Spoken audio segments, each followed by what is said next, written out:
Welcome to the Inspiration Contagion podcast, where we spread inspiration one story at a time.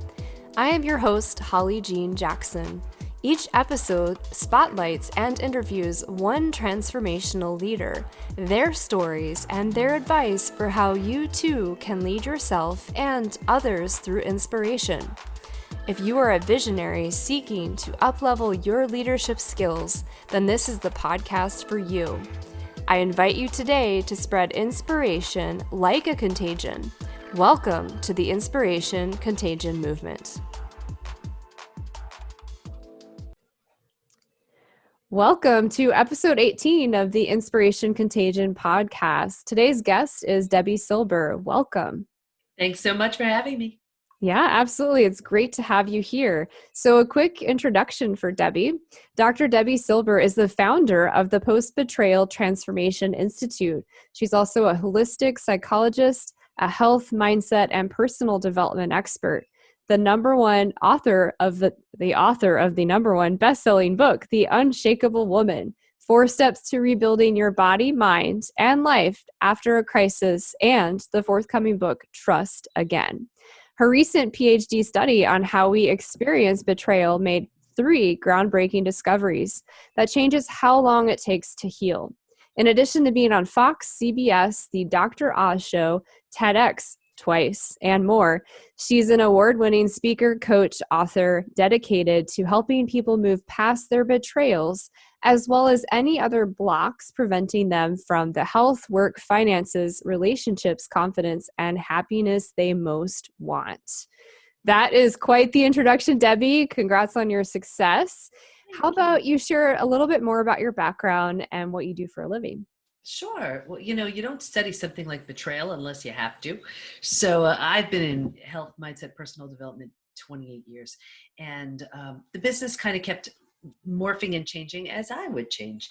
And I had a horrible betrayal by my family and thought I healed and, didn't quite learn whatever I was meant to learn from that. So it happened again. This time it was my husband. And shocked, blindsided, what anybody goes through if they've experienced something like that. But I was so desperate to understand how the mind works and why people do these things and how I can heal. That drove me to a PhD study program, and it was in transpersonal psychology. And that's the psychology of transformation and human potential, because I was changing at such a rapid pace and really becoming someone else, and I didn't understand it. So I wanted to study it further. He was too, on his own, and I'll tell you what happened with all of that. But then it was time to do the study. So I studied betrayal. What holds us back? What helps us heal? And what happens to us physically, mentally, and emotionally when the people closest to us lie, cheat, and deceive? And that study led to 3 discoveries, which changed my business, my life, my marriage, my family, everything. Wow, that is really powerful. And I think that before I met you, I hadn't heard of that form of psychology and that there was a PhD out there. And what better time than today to have that expertise? Because I know a lot of us are going through transformations in different ways. And I'm sure that there's some betrayal occurring as well. So that's really powerful, Debi. So, Debi, this is the Inspiration Contagion podcast. So I wanted to ask you, what makes you an inspirational leader? Well, I don't know does anybody really look at themselves like I'm an inspirational leader? I don't know. So thank you. What I would really say is probably not, I've healed from this, and then I did the study on it. So I think there's something really powerful in our own personal stories. But then I know personally, I always want the science to back it up. And I was the one who did the science to back it up. So coming from both of those spaces was powerful for me. I mean, I have no idea what kind of impact that is for other people, but I know for me that was really, really powerful. And I guess I feel that if we've overcome something, we really have an obligation to do something good with it and share that and help other people and shorten their learning curve.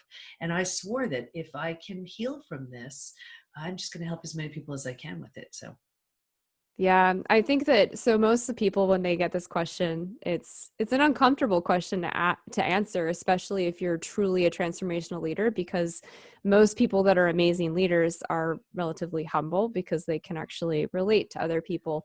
I think it's through what we hear through feedback from the people we work with that we know that we are creating inspiration. And I think a lot of that has to do with the story that you're sharing and that you have walked that talk so that people can resonate, relate to that, and it gives them hope that they also can get through that. So that's what is just super powerful about your story. So, Debi, what does inspiration mean to you specifically? It's for me, it's when there's that light from within, and it's that calling that pulls you, and just hang on, because it's so much bigger than you, and it there's such a force and a steam behind it. I had no idea when I was going through my betrayal. I just wanted to survive my experience and to get through something. And I've been through death of a loved one. I've been through disease. I was in ICU for 11 days. Like, I had no trauma, but nothing got me like this, because every cell of it, every cell of me was not comfortable with betrayal, or thought that under no circumstances was any of it okay. So having such a battle within me to overcome and make sense and meaning out of it, and then do something good with it, it just lit a fire in my soul, and just drove me. Mm. So, would you say that the trauma, the betrayal, and the experiences that you went through, and then knowing that you could navigate that successfully, is a big part of what's kept you hopeful and inspired? I would say that's a tall agenda to say, navigate it successfully. And I think anybody who's undergone any kind of transformation, it is not a graceful path. It's like ugly cry, it's you're uncovering and really facing every demon, slaying every dragon, facing all of it. So it's a messy ride, um, but it's so exciting when you see this newer version of yourself unfold. And then, even more than that, then you see, wow, you mean what I learned, what I did, can help other people? Oh, I mean, that's a thrill. And now, we certify coaches, and our coaches are the ones who are teaching our members and hosting these daily classes. And it has this amazing ripple effect, just to see that now, just because of these discoveries, other people are embracing this information, using it to help other people. It's just why I'm on the planet. I love that. And I can definitely feel the inspiration from you and the thrill behind the fact that while the transformation while you're in it might be messy. So, anybody listening, it's okay if it's messy, that's completely normal. But I think the navigating successfully part, what I meant was just you came out the other end and you learned from it and you are using that to share with these coaches that you're certifying and their clients. And I love that ripple effect. That's so powerful. And we need more of that in the world. So you've kind of alluded to this already, but as we climb the ladder to success or redefine success as we transform, there are clearly obstacles that we hit. So, what are some of the challenges or obstacles that you've had to navigate along your journey to success? you know of course, there's oh, I'm so busy, the time factor. I mean, I have 4 kids and 6 dogs and a full-time business, so there's always that, but that's not even it. It was coming up against myself, because especially when it comes to betrayal, there's so much shame, there's so much embarrassment, there's so much fear of judgment, and just willingly knowing that you're facing, you're going out with this, and you will be judged, and all kinds of things. But then there's the vulnerability piece too. I mean, I'm a pretty private person, but when I saw the depth of transformation private clients were having because of this, I knew, well, what good am I doing keeping this to myself for the most part? And any good coach has a coach, right? So I remember, I'll never forget, I was on this Zoom call, And it was a bunch of us there on the Zoom call, and everyone's going around, oh, what's new with you? What's new with you? And everybody's filling everybody in. And then it was my turn. And I was talking about the study. And oh, the study showed this, the study showed that, and the study said. And my coach looked at me and he said, stop hiding behind your effing study already. And I was like, oh, you know, and I realized, you know, I'm not helping anybody if they don't know how doable this is, because I'm no different than anybody else. I just took something really bad and did something really good with it. And that's really powerful. It can feel really challenging and scary to share vulnerability, but it's also very empowering when you share it. Now, obviously, after it's a little scabbed over, at least. You don't want to necessarily share in a large audience when it's really raw. But once you've started doing some of that work and you share that, it's a very empowering moment. And you'll find that, like Debi just shared, a lot of people are in the same boat and they're just not comfortable having that conversation. And that's why sharing stories is so powerful, regardless of what kind of leader or what you're trying to transform in the world. So that's really, really amazing, Debi. And to that end, is there a story of inspiration that you're known for or that you'd like to share? You know, I think I would have to say just my own personal story from this, because I had a powerful story. The most, you know, the closest people to me all betrayed me. And that was a really powerful story. And if I told that to anybody, I'd get all kinds of sympathy. Everyone would agree. But there was something about, you get, you know, while yes, I could get a lot of attention and sympathy from my story, that's kind of lame. And what would happen if I could really transcend that story and let go of all the benefits that I'm receiving from that story? And we think, oh, what kind of benefits do we get from staying stuck? But we do. We get to be right. We get someone to blame. We get a target for our anger. We don't have to do the hard work of learning to trust again. Do I trust you? Do I trust you? I forget. I won't trust anybody. So I was receiving all those benefits, but I thought, well, even though I don't know what's waiting for me if I let this go, what if it's so much better? And trusting in that and taking those steps in that direction without really knowing what the outcome was going to be, uh, was what really made all the difference. And to that end, for people that are listening and they're struggling with having that kind of trust, are there one or two steps or actions that they could take to start opening more access to trusting in that transformation or that new you? Yeah, trusting is huge. I mean, that's why the book is called Trust Again. And I actually teach this 4-part trust rebuilding process because, you know, I look at it like a brick wall. When you're in a relationship with somebody, and it doesn't necessarily have to be a partner, it could be a best friend, it could be a sibling, it could be a coworker, it could be anyone, self, right? And I look at trust like a brick wall. The trust is built by each opportunity that person has to show that they're trustworthy. Each time they do, it's like a brick in that wall, right? So over time, that brick wall could be huge, strong, built. Now imagine that's the very person who in one shockingly painful moment completely destroys that brick wall. So when people say, well, how can I trust that person again? Well, how's the only way that brick wall can be rebuilt brick by brick by brick? There's no shortcut there. And that's why when people ask me, well, can a relationship be repaired? I don't believe it. I don't believe it can be, but I do believe it can be rebuilt entirely into something entirely different. So I think when it comes to trust, we have to learn that it is a process, and I'm happy to go through the 4 steps that I found are really helpful, but it does take time. I like the analogy of the brick wall, and I also like rebuilding. That makes a lot of sense to me because you can't go back in time magically. So it does take time to repair that. And that's one brick at a time.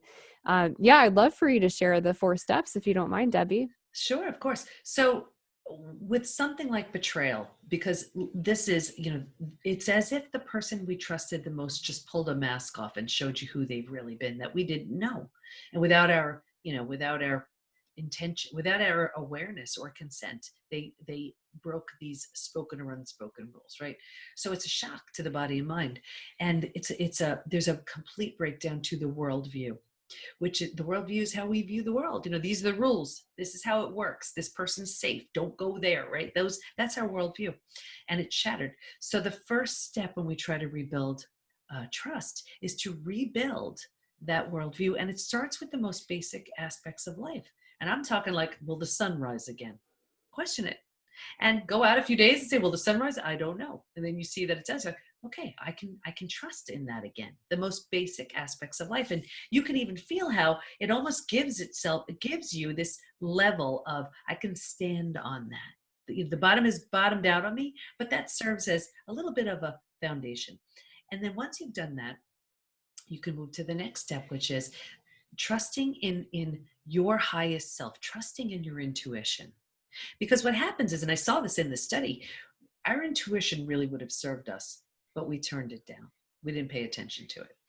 And it could really, really help. So giving yourself opportunities to trust your gut. And if someone's saying something, but their face is saying something else, and I'm not talking about like in a weird Botox kind of way, like but you know how you just get that sense, trust it, right? Or if something feels really good, trust it. Our gut is so much more perceptive than our mind will ever be, but we talk ourselves out of things. So learn to trust in our gut again. It'll serve us.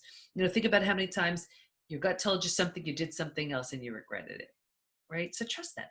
Once you've done that, you could keep going with it. And here's where you learn to trust in yourself again, because this is what happens with betrayal. We certainly don't trust our betrayer, and we don't trust ourselves because we're like, I'm a great person. How did I not see? How did I not know? We need to rebuild a trust in ourselves again. And the way you do that is you call yourself out on things. You give yourself little tasks to show that you're trustworthy. I'm going to drink that extra glass of water today. And then you do. I'm going to go to the gym today. And then you do. I'm going to make that phone call. And then you do. And then you can start believing in yourself. And you can imagine by rebuilding trust in the most basic aspects of life, right?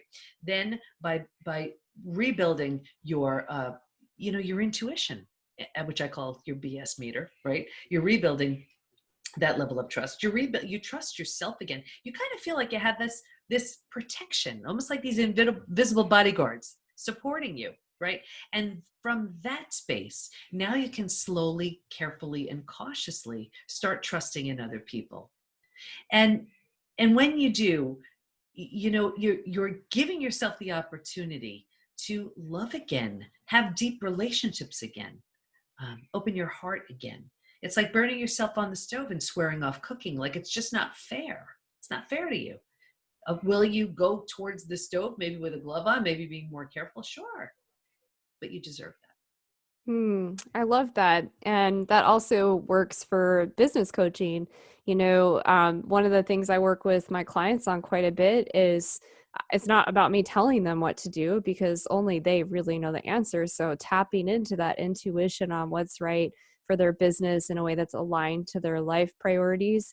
And then, like you said, to build that trust and faith in yourself, it's really just about taking it at least one small step every day so that you're building momentum, you're building faith, you're building the encouragement and empowerment to get there. And I think that taking action is the only thing that changes anything. And so whether it's reflection time, owning your part in what didn't work out, it's so pivotal. So thank you so much for sharing those steps, Debi. Sure.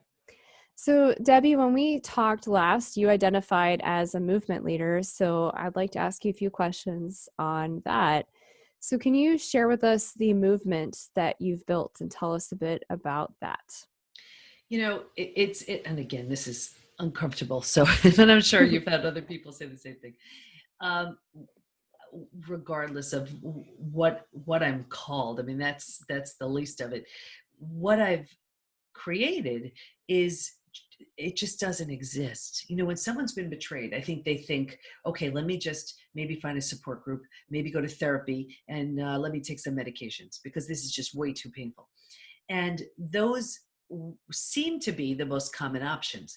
And now here I come along saying, okay, now I did a study that proved there are 5 stages that we will go through once we've been betrayed. And we know what happens physically, mentally, and emotionally at every stage. And we know what it takes to move from one stage to the next. So I'm going to create that actually move us towards that. And then I'm going to build this community where I'm going to certify coaches who are certified in that model, plus they're bringing in all of their own amazing modalities. And and they're going to have a level of support and community from people who get it, who aren't just, because if you haven't experienced betrayal, sometimes the wrong support does more harm than good. Because, let's say someone sees a therapist, and if that therapist isn't very well schooled in this, they could say, oh, well, if you just communicate more, if you only did this, if you only did that, that's heartbreaking. It's awful. So here's this community that is wired and with the intention of lifting and inspiring, never keeping someone stuck, giving them all of the tools that I didn't just decide this. This is what the study proved we need. Plus what 7,000 plus people who've taken the post-betrayal syndrome quiz have said what's helped them, what they need, what they're looking for. And just created this community specifically for this purpose, where they come in with this specific trauma of betrayal, and they leave with transformation, which means they leave, with an entirely rebuilt mindset, body health, all of that. And typically they leave with a new business, a new body, a new whatever, because they've done that work. Yeah, I wish that I had known about your community when I went through my divorce. I remember, I feel pretty fortunate. I found a Celebrate Recovery group, so one of those other existing groups that's out there. It was more productive than therapy. I feel really fortunate that they were lifting me up while they were working on their own issues, and I was working on codependency so that I could own my part of what didn't work out in the marriage. But I think that programs like what you have, where they're working on the same thing, would be so much more powerful and uplifting. And I do think that the biggest piece of it is community, knowing that you're not alone while you're going through that, because it does feel like such a kick to the system, and it's very unnerving and difficult to navigate, and it feels in a lot of ways very isolating and like you're alone. And so having the community is one of the most essential parts of that. So I'm grateful that you have that program. And it's so interesting, because what we found in the study was, at a time where we need support the most, we're the least likely to seek it, because of that shame, the embarrassment, all of that, protecting the betrayer at our own expense, typically. So everybody in the community, knows that everybody else in there is struggling to work through the same thing, whether, regardless of who betrayed them. It doesn't necessarily have to be a partner, but realizing that even though it happened to you, it's not about you. So what can we do to get you to your physical, mental, emotional, psychological, spiritual best, so you can look back at this and say, I'm kind of almost glad that it happened, because look who I've become. Yeah, I personally always look back at my divorce as one of the best things that ever happened to me. It made me so much stronger, so much more grateful. And now I'm in a relationship where I don't have that problem. So it's amazing. But I agree, like you have to do the work to make something really horrible transform into something that is empowering. So And it's easy to numb, avoid, distract. This is what we so typically do. These are painful emotions. So we use things like food, drugs, alcohol, work, TV, keeping busy, reckless behavior, anything to numb, avoid, distract. And it's almost like, when you were a little kid, if someone told you something you didn't want to hear, you'd stick your fingers in your ear and say, la, la, la, la, I don't hear you, right? Well, as adults, using food, drugs, alcohol, work, TV, keeping busy, any of those things, that's the adult version of that same game. That's all we're doing. And nothing changes that way. That's actually what my first TEDx was about, how we sabotage ourselves by doing things like that, and what's the reason behind it. yeah, and I think some people use things even that are positive, like exercise. They'll take that to an extreme to avoid Mm-hmm. what they're feeling. I know for me, running was my therapy going through my divorce. Yeah. Yeah, but excessive. And so it's really important to know why you're reaching for whatever that thing is to avoid. And I think the way we can notice that is when we stop, like try to go to bed and everything's quiet and still. if you're having trouble sleeping because your mind is active, it's because you're not ever processing anything throughout the day. Are there Because any we're other signals too that you notice? Oh yeah, well, just based on what you just said, I mean, we're desperately trying to distract ourselves from something we don't want to see. I actually ask people 4 questions. I'm happy to share these questions too, if this would serve everybody. And it's to see if you're doing this, right? And call yourself on it. So the first question would be, am I numbing and distracting? If so, how? Be honest with yourself. Are you binge eating because, are you just, the minute you walk into your house, you put the TV on to desperately drown out the sound of your own mind? What are you doing? Right. And then the second question is, this is the big one. What am I pretending not to see?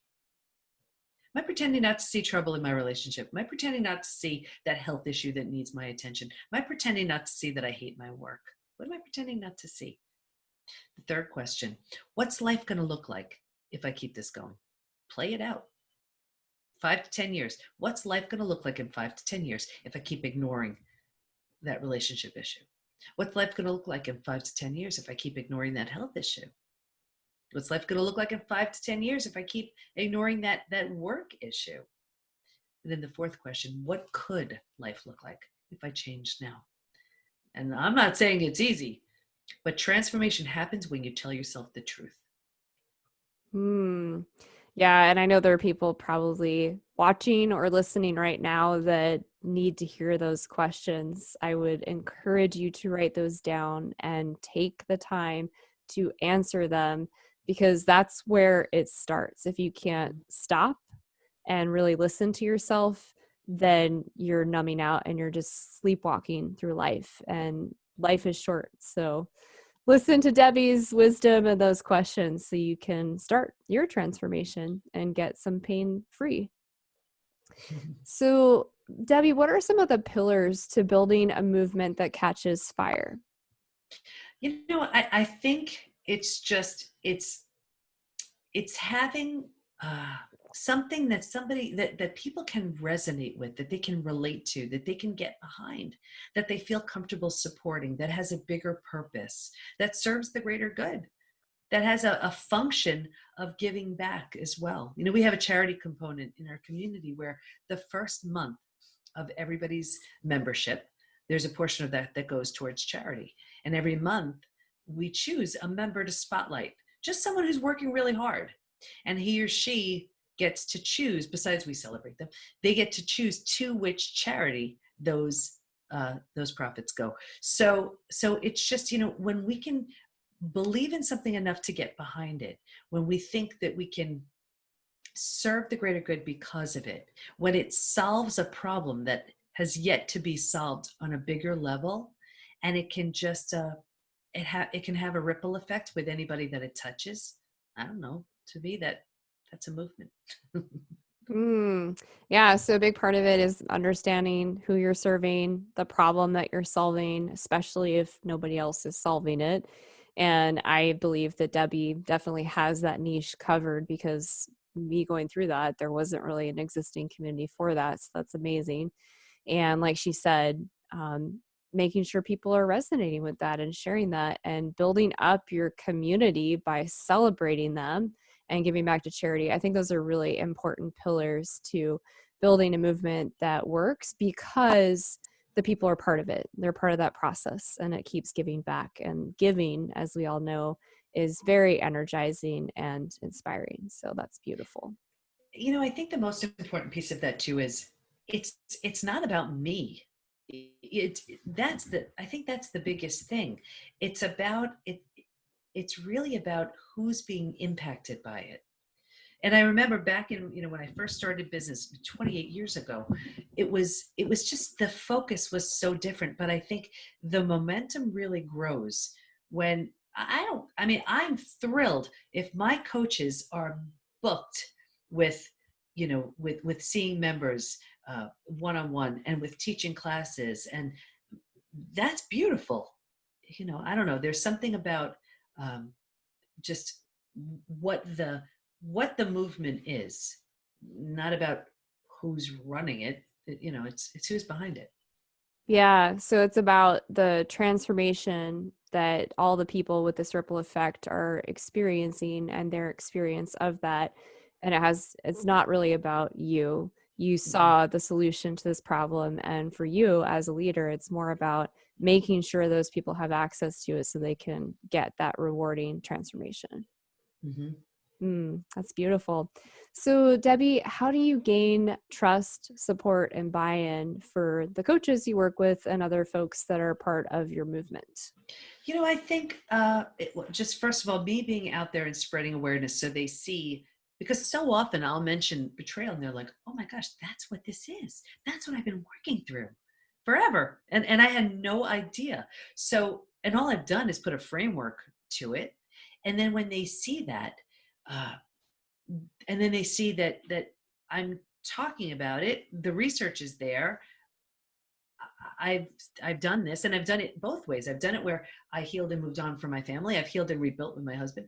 They see how doable it is, and then they look at it and say, well, you know what? I'm going to clean up my own stuff and then represent the work. And it's so beautiful because it's almost like a little hack. I see it where, like, I remember back in the days when I was a trainer, I mean, a million years ago, there were days I didn't want to work out, but knowing I had to show up for people, I had to make sure I looked a certain way. And I think with the coaches, and I know with me too, knowing that I'm representing this work, it's for, it keeps me honest. If I'm slipping, I need to do my own work to catch it. So I think it's just being so transparent and authentic has everybody, any of my coaches or any of my members knows, they can read me. They just can. And I welcome that. And I happen to work with a lot of people who are empaths. I'm one too. And empaths have that extra ability to just feel. And it's so great because I'll open up and say, okay, but what am I? Go ahead, read me. What do you get? Trust your gut. What's your gut saying? Can your gut say I'm trustworthy? Trust it. I love that. I really think that for any kind of leader, it's so crucial to be honest. And especially if you're coaching or teaching or leading, walk the talk of what you teach. So, anytime you're considering working with a coach, you want to make sure that they have done what they're going to coach you on, that they've walked that path and that they're still growing as a leader. So, I love that that's how you're leading and building trust and buy in. And I have to say, it's interesting because I've always had coaches and I made so many excuses for myself because I remember when I used to have, let's say, coaches who were men and they were single and they had no kids. I'd say, well, what do you know? Sure, you can have this amazing business. You have no other responsibilities. I made all kinds of excuses. So for me, it was really important to find mentors who, like, just like you said, who did the work in the areas that I was trying to do with certain circumstances that I was trying to work on as well. So yeah, that's really really important because then I think as the coach or mentor, you don't have to try as hard. You really just have to be yourself. Because if you're living authentically, if you're doing your work, if you're drinking your own Kool-Aid, you don't have to really sell anybody on it. It's who you are. And Yeah. I always want to come across that way. Yeah, absolutely. It's exhausting to put on a mask or pretend to be something you're not or someone that you're not. And I agree that you're more likely to attract the right clients to work with you if you're walking your talk. And it's going to be a lot more difficult to convert a client, find the right people to work with if you're unclear or inauthentic or being dishonest with yourself. And you might not even be conscious of it, right? Absolutely. And it's interesting because when you think of betrayal, the person they trusted the most proved untrustworthy. So can you imagine if I were untrustworthy too? I mean, seriously, they're coming into it so guarded because that was that person they knew and they trusted 150%. So it's easy to say, well, what do you know? How can I trust you? I've only dedicated my life to the topic, but how can I trust you? you know. So I get it. I understand. Yeah, that's a really important point is when you're looking for a coach, a teacher, a mentor, especially if you're healing from something that's happened that's really wounded you, especially around trust, it's really important to find somebody that you can trust Mm-hmm. and to build that trust brick by brick with them over time, because we all know trust doesn't just happen overnight. But you said as an empath, you need to listen to your gut too. So if your gut is saying ding, ding, ding, run away, Mm-hmm. listen to that. And if your gut is saying, oh, I really like this person, I feel good about this, then explore that further. But it's so important in this space to trust the person you're Mm-hmm. working with. People are so smart. So I, and being online, I mean, sure, it's easy to hide behind an email, or it's easy to say something, or have the most amazing sales page, but who's behind it?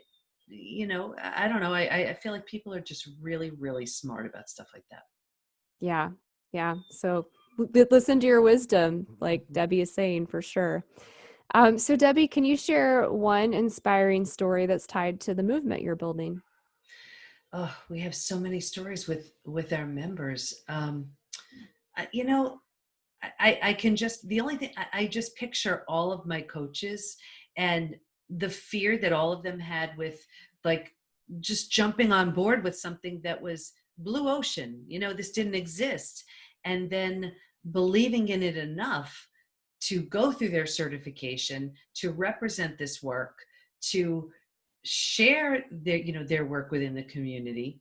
I know that wasn't what you're necessarily looking for, but I look at them as a whole and say, it's so beyond inspiring for me to see what they've done personally, and what they've done to represent the work, and the impact that it's had. I mean, there are countless clients I've had and members within the community who uh, they were broken. Of course, we're never broken, bent. No, they absolutely did not ever see a way that they would heal, that they would ever move past it, didn't see how they would ever, get out of bed. I mean, and I remember in the early days, I didn't know how I would function at all. And what they've managed to overcome, and what they've created as a result of it, is awe-inspiring. And this was interesting because in the study too, I assumed, you're never supposed to assume anything when you do research, but I was new at this, whatever.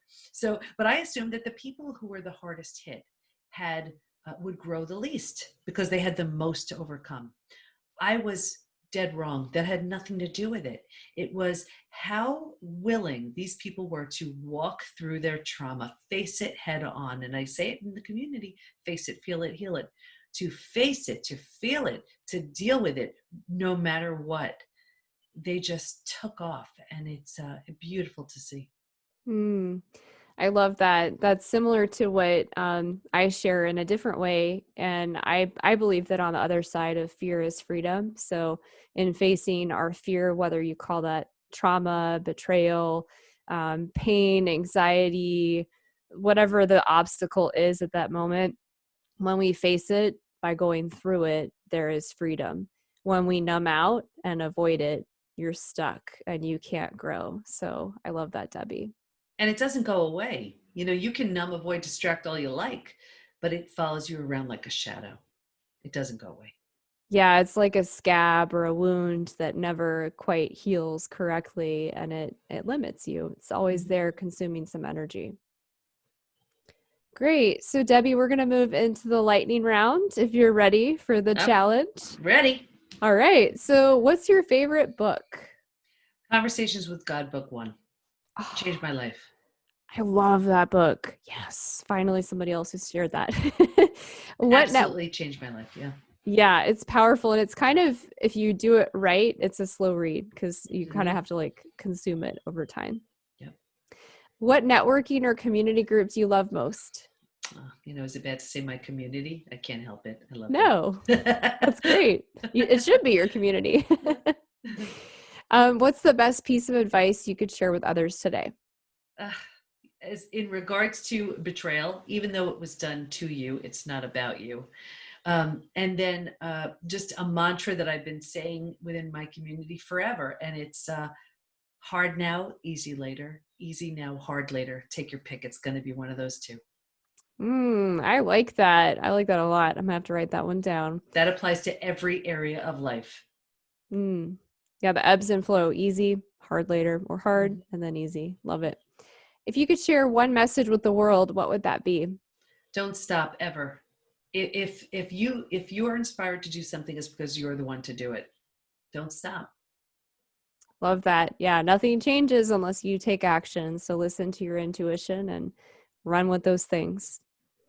And last question, what's the legacy you wish to leave behind? Oh, I want just hundreds of the most amazing coaches working with thousands of people who've been betrayed, changing their lives so they're better at work, at home, with their children, everywhere. And then when that's done, I can just sit on the beach and play with my grandkids. I love that beautiful legacy and vision. Thanks for sharing that, Debi. This has been so fun and so wonderful and so much wisdom. I really appreciate you taking the time to share all of your stories, advice, and inspiration with the listeners and viewers today. Thank you so much for having me. You're welcome. And for those of you listening, Debi's been very generous. She has a quiz that you can take online that will be in the show notes and the YouTube link. And it's called the Post Betrayal Quiz. You'll be able to uncover to what extent you may be struggling with betrayal. You'll also see a link to her website additionally in the show notes. So if you'd like to follow more of her information or get involved or work with her, you will know how to reach out to her. Thank you so much for listening to this episode. I will see you next week.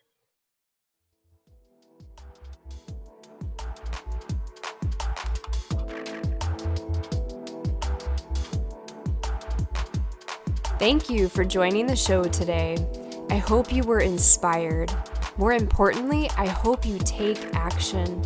What is one thing you can do in this moment that will inspire someone? Without action, nothing changes. Be the change you wish to see in the world. If this show truly inspired you, we ask that you share it through your network. Help us spread the light and inspiration in the world. I look forward to seeing you here next week.